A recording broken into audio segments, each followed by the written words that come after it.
Greetings, everyone. It is a great honor joining you all from on this side of the camera today. My name is Ericka Wilson, and I am an award-winning mid-career journalist who has overseen the production of newscasts that have aired in the Midwest, up to the East Coast, back down here to the Southeast. I am also the senior executive producer of this show that you're tuning in to right now, the Atlanta Association of Black Journalists award-winning broadcast, In Contact. I'm here today instead of our usual crew because this is a special edition of In Contact. Today, we're revealing the secrets to being a successful Black journalist in the city of Atlanta. Being a journalist is a calling, but being a Black journalist is a mission. So today, I'm joined by a panel of Black storytellers who all stay right here in the Metro. Something all of the panelists and I have in common: we'll all be attending something we like to call a family reunion for Black journalists.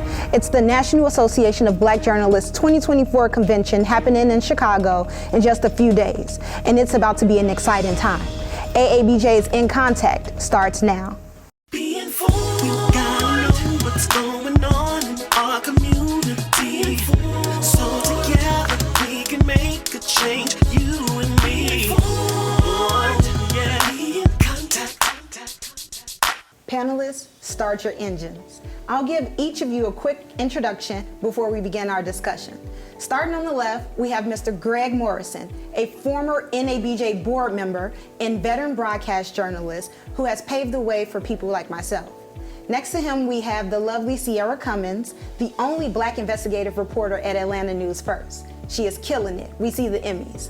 Next to her, we have Mr. Craig Allen Brown, a coordinator influencing paths of journalism students at Morehouse College, but he's also the sitting president of the Atlanta Association of Black Journalists, go AABJ. Beside him, we have Ms. Sarán Tarawaley, a social producer at the Shade Room, who actually just returned back to Atlanta from covering the Republican National Convention in Milwaukee, Wisconsin. Lastly, we have Ms. India Rice, a recent Clark Atlanta University grad who's now a graduate student at New York University. We're rooting for everybody Black here, could you tell? Thank you all for joining me today. So let's dive right in. This first question is for all of you to answer. The topic is personal journeys and challenges. We know it wasn't the money that attracted any of us to this industry. So please explain why you decided to become a journalist and what has been your career path. Greg, we'll start with you. I got into this business because there was nobody who looked like me or sounded like me in mainstream media where I was living as a high school student in Pittsburgh, Pennsylvania. I had worked part-time at a local radio station and went to school at Lincoln, and we started our own campus station and realized I'm a lousy disc jockey, but I am interested in news and public affairs and telling stories. And one thing led to another, and over the years that has led to opportunities in Washington, D.C., Philadelphia, Mobile, Alabama of all places, here in Atlanta, working for a number of outlets ranging from BET to NBC News to CNN to the local affiliate over WXIA. And I can say I'm probably the luckiest guy in the room because I've had a chance to tell some great stories and meet some phenomenal people. India, we'll come to you next. I would say the reason I really wanted to get into it is because I wanted to be able to shift the culture and how Black stories and minority communities are affected. And I felt that why not give it a go as a person who is Black and knows what the walk of life for a person of color is every day. So being able to just contribute positivity and uplift my community and give them the gift of education is really why I wanted to be a journalist and just make sure that we pushing everything Black and making sure our people are heard. Ciara? I'm a child of 6 children. My mom said I was the only child that came out of the womb cooing. I did not cry. And she said God gave her a dream that I would be somewhere telling stories. So it really is that question of whether nature versus nurture. So from a very early age, I would walk around with my fake microphone and fake camera trying to interview people. And that's just how it came to be. I went to school for communications, loved my journalism school, started interning in Tampa, and it brought me to Georgia. Nice. Craig?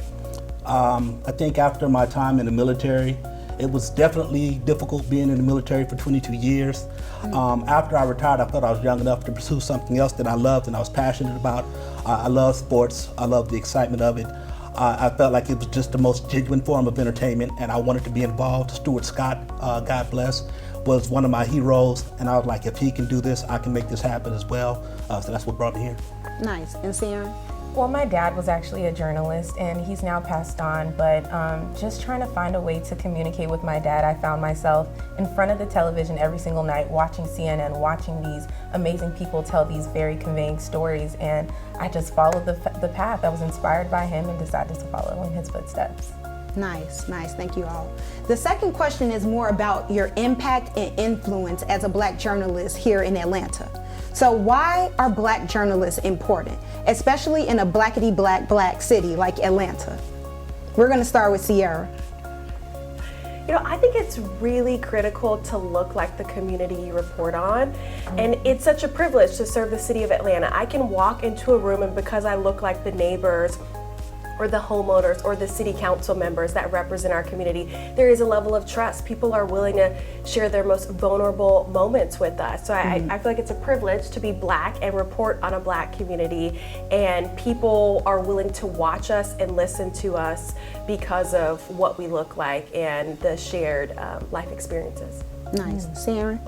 Well, being Black, of course, is a privilege and something that I'm just so proud of. And our stories matter. I know that a lot of times local news or even like national news, a lot of times they'll only cover like negative stories. So I just find it as my mission to make sure that I'm covering all sides of Black culture and Blackness. And that means showing the greatness, showing the upsides, along with, you know, being honest about certain things in the community. Greg? Sometimes you got to be the guy in the room to raise the uncomfortable question. And in too many newsrooms for too many years, it was, oh, that happened in the Black community, don't worry about it. Or, well, let's worry about what's going on in the suburbs as they grew and became whiter. And someone has to stand up and say, well, wait a minute, you've got your core audience right here within the inner city whose stories are vital and who can bring much to the table. It's not just turning the negative around, but also pointing out the positive. The fact that there are levels of Black excellence within this community that need to be tapped into, whether they're doctors, lawyers, accountants, psychologists, whatever. And bringing that to the table, because not only do we make the Black community feel better, we educate the greater community as to what is here and what is available to us all. Craig? I think it's absolutely essential for Black people to tell our stories, because it's so relevant. It's our importance to this country and to the world, for that matter, is immeasurable, right? So I think it's about having people who truly understand our value and who are really able and capable of sharing what that value is and sharing those stories and doing it the right way. Because a lot of times there are people who could care less about our existence, who could care less about our importance. So I think it's up to us to make sure that those stories are told fully. Absolutely. In India? I mean, I think I piggyback off of Ciara's point. Like, I think it's important for Black people to see other Black people representing them in the media, because there's such a distrust for how the media represents us. And I think us being able to go into the community and reflect it as it is back to people that look like us is so important. Nice. So we're going to keep this thing going. The next question gets into representation and the diversity. As you all know, there were allegations that CNN, which is based here in Atlanta, did not issue credentials to local Black press for the very first 2024 presidential debate between President Joe Biden and the Republican Party official 2024 presidential candidate, Donald Trump. How do you perceive the representation of Black journalists in Atlanta's media landscape?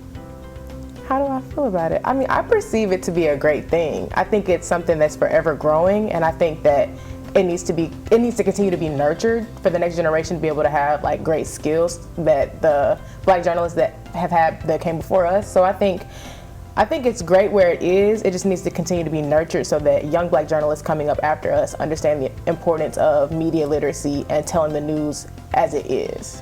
Nice. Craig? I'm very much of the mindset that we need to continue to grow our numbers in terms of Black journalists in our organizations. Now, there are some organizations in Atlanta that have done a tremendous job. The Atlanta Voice is a staple in the Atlanta community and does a great job of profiling those issues that are pertinent to Black people.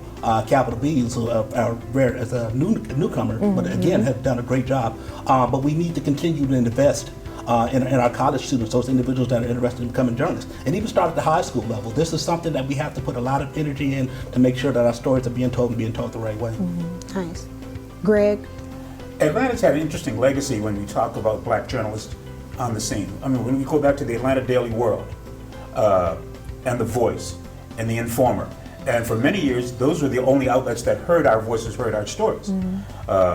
Through various events, whether pleasant or unpleasant, the number of people of color on the air in visible positions has increased. But equally as important is the fact that the number of people behind the scenes, people of color who are making decisions, whether it's hiring, firing, story content, story delivery, has also increased, because that's where the real power is. It's one thing to be seen on camera, but who's pulling the strings behind the scene? And that is equally as important. And I urge anybody interested in media to understand that you can have as much influence, if not more, being behind the scenes. So there's a legacy that has come along. I stand on the shoulders of folks who come before me. In my house, you walk into my house, the first thing you see is a portrait of Frederick Douglass to remind me where we come from, where we have to go. Ciara? There's no such thing as too much representation, but I do think we have to focus a bit more on just the systemic work. I think by the time some students are in college or maybe have already graduated, it's too late to catch them. We've got to put like more emphasis on visiting elementary schools, talking to kids when they're young, making sure they see what we look like and the work we do, influencing them while they're so young so that they have that mindset going through middle school, high school, and wanting to be a journalist in college, so that way by the time they're adults and we can look around a room and say like, wow, we've got young black investigative reporters, we've got young black news directors, we've got young black producers. We're infiltrating every area of journalism, but we have to start more at a beginning level than kind of like on the back end. Yeah, and Sarán? And of course, like, Atlanta is known as like the Black Hollywood, and there's just so much Black excellence here. So just echoing off of what Ciara said, I just love to see it continue to grow. Nice. All right, the next question. One of the most watched stories developing out of Atlanta right now is the historic YSL trial involving Atlanta rapper Young Thug's racketeering case. Ciara and Sarán, this question is for you too. What stories are you most passionate about covering in Atlanta right now, and how do you think your work has impacted the city of Atlanta? Can you give an example?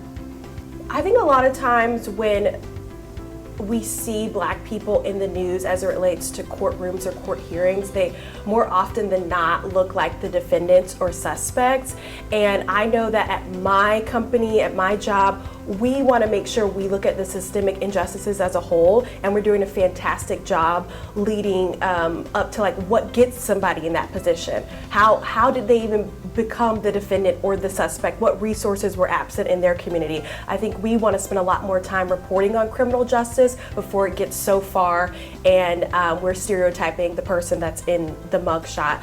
I personally am really proud of the work that I'm doing on property fraud. I think it's an area of expertise that's kind of overlooked in local news. We focus a lot on home theft, mortgage fraud, all that good stuff. And I think a lot of times when you think of the black and brown community, we don't think of, maybe from the outside looking in, the community that has a lot of agency, but particularly here in the city of Atlanta, our black community, they're owners of restaurants, business owners, they own homes, they own mansions, everything in between. And a lot of things that we've been looking at over the last couple of years has been related to the disenfranchisement of the property owners and everything they've gone through with titles and deed theft. And that's been my focus for the last year.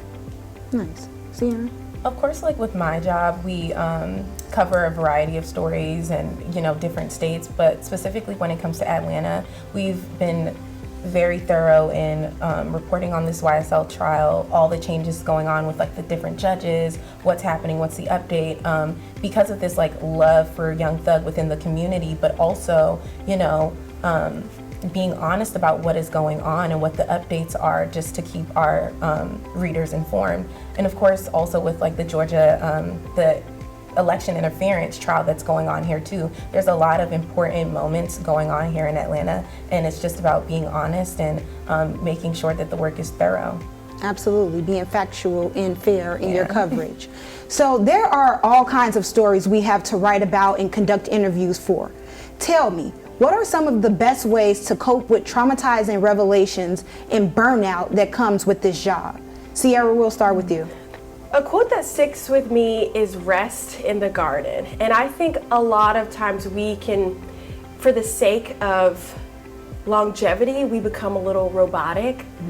We do all the work that is required to make us get through our 9 to 6:30 shift.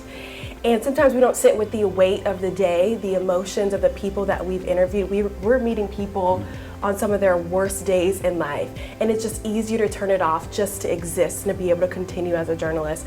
But I think it's important to find safe spaces, the church, your sorority, your community organizations, mentors, to be able to breathe and decompress and just work through some of the feelings you experience on the day in and day out, covering some of the most horrific stories. Great answer, great answer. Greg? Don't be afraid to cry. Too many of us have been known to hold it in. I'm going to soldier through this. Don't be afraid to go home and cry. Don't be afraid to let your emotions out. We are human beings.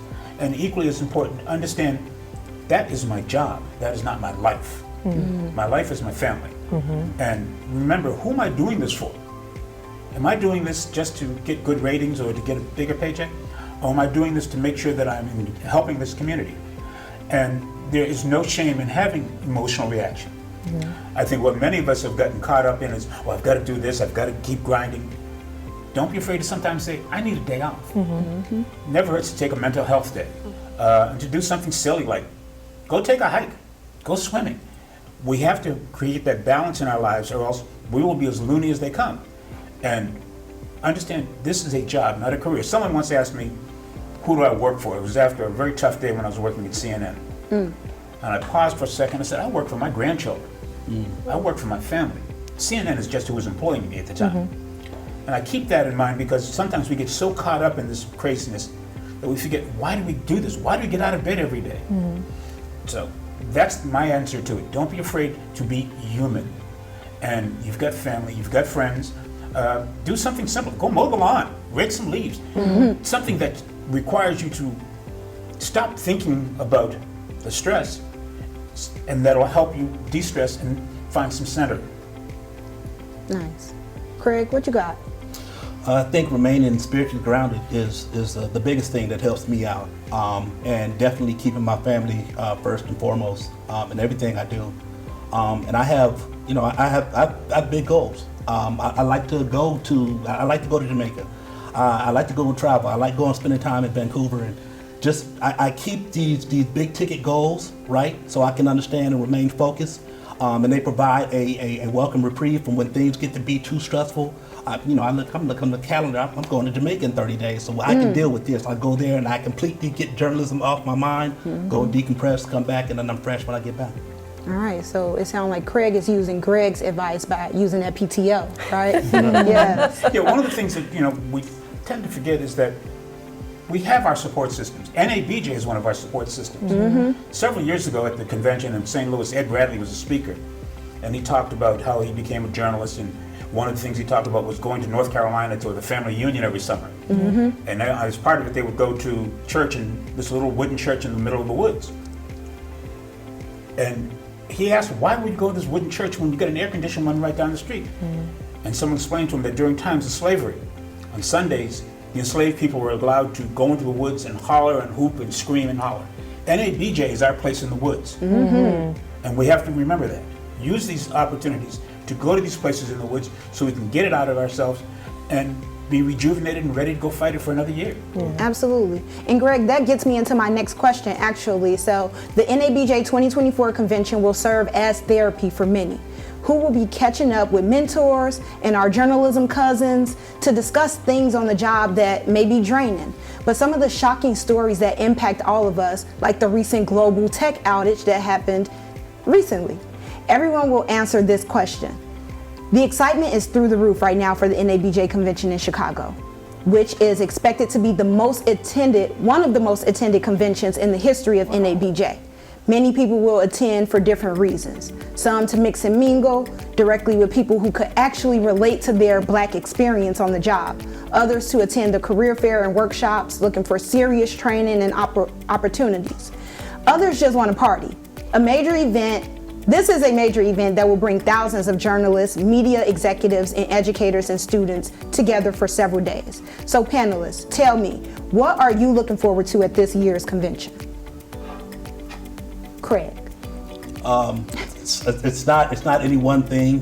Definitely looking to spend time with those individuals that I've came up with in journalism. Definitely looking about wanting to learn about new trends in journalism that'll make me a more effective journalism professional. Definitely looking to party. Looking forward to that sports task force jam. So it's a wealth of reasons that I go, and all of them help add to the importance of the convention. Absolutely. Ciara? Well, I'm just looking forward to being amongst Black excellence once again, and just learning from everyone. I mean, although like the pandemic was about 4 years ago now, we were still adversely all affected by it. So I just would love to see how everyone's grown since the last time that I went to NABJ, and just continue to learn. Absolutely. India? I would say I'm looking forward to just being a sponge and continuing to like build more community, and just in preparation for me moving to New York to go to NYU, just learning more tips to, stay grounded and stay motivated, and just, build community for when it's time for me to move. Absolutely. Ciara? NABJ is always a spiritual rejuvenation for me, to be in a room full of thousands of Black journalists doing the things that they love to do, but also inspiring me. I could be this next great investigative reporter. So it's always speaking and breathing life back into me. Of course, I'm so excited to network. All of my professional opportunities within the last 6 years can be directly tied to NABJ. Wow. Mr. I've been Greg? going to NABJ almost every year since 1981. Wow. It is a family reunion. But I'm going this year because I want to improve my skills, especially on flying my drone.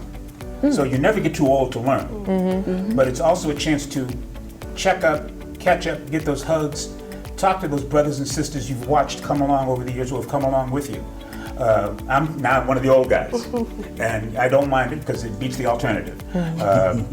But it is a chance to watch people mature and grow, and to encourage them and to lift them up. Sometimes you'll find a young brother or sister sitting in the corner looking like, sit down and have a conversation with them. Because I get as much from that as they get from it. It's a win-win.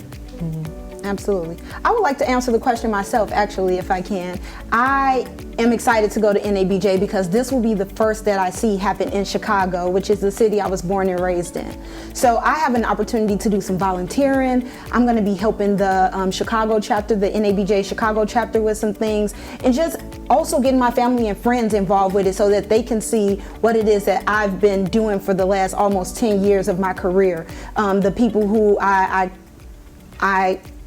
connect with, every year at the NABJ conventions. So honestly, I'm excited about my family getting the exposure to this convention, and me just seeing it explode in Chicago for the first time since I've been a journalist myself. So it's going to be a good time, and I'm excited to see you guys there. It'll be our third time there too. Wow. Third time's a charm, huh? Right? Yes. Craig and India, the next question is for the both of you. India, you can answer first if you don't mind. What advice would you give students attending this year's NABJ convention? What I will say is go in with an open mind and an open heart. Don't go in thinking, oh, I know everything, or I'm gonna know everybody. Just go in calm, cool, collected, and just be like, I'm gonna learn everything that I can, and I'm gonna connect, not just network, because network, it kind of makes it a little less communal. Just say I'm going to build community with people, and then that'll be like an organic way to continue to know people and continue to connect with them throughout the rest of your life. And also try not to overload yourself, because as a young person you believe I have to get to everything, I can get to everything, but by the second day you'll be tired and they'll be at a party having a good time and you'll be in a bed asleep. So just calm down, be cool, and just do what you know that you can, and know that you're meant to be in that room because you're there. Absolutely. Craig? Have a goal. It's so much going on at NABJ.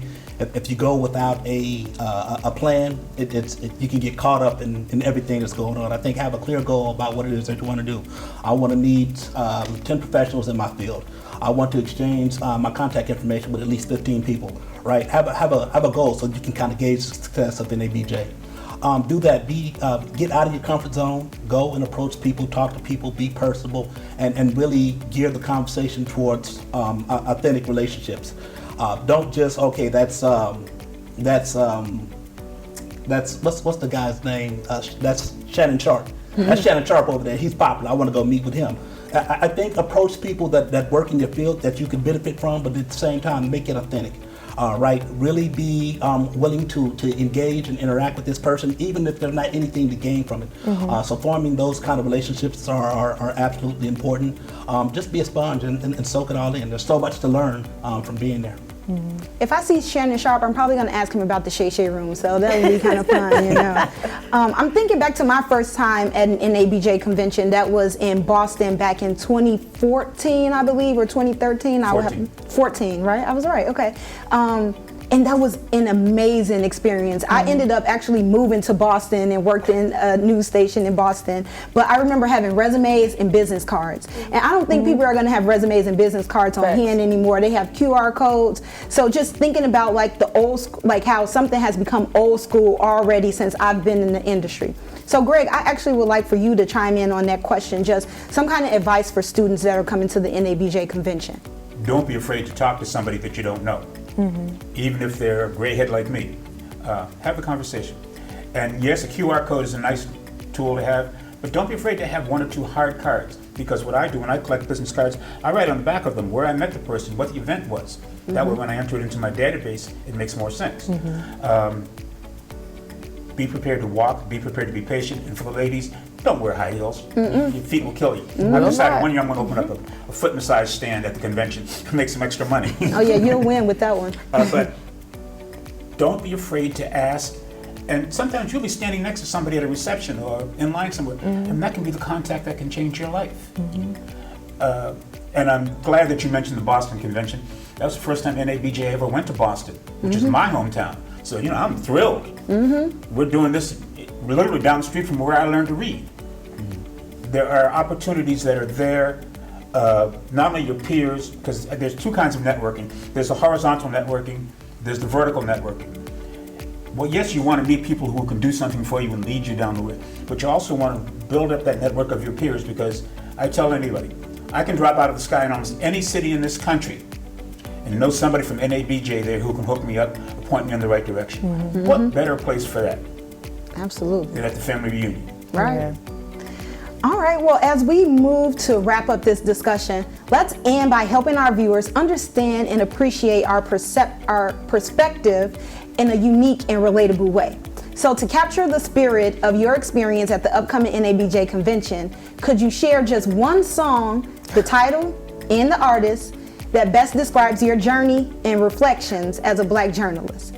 I'm gonna go with This Is How We Do It by Montel Jordan. I know it's kind of old school, but this is how we do it.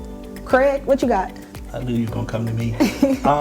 I would say Never Too Much by Luther Vandross. Big Luther Vandross fan. And this is the convention is nothing but opportunity. So I'm definitely looking forward, and I can't wait. Ciara? I would say Ain't It Fun by Paramore. Black people love Paramore, okay, give them their credit. But it's just a song talking about how the world doesn't revolve around you, that it's bigger than you, and being an adult is recognizing that.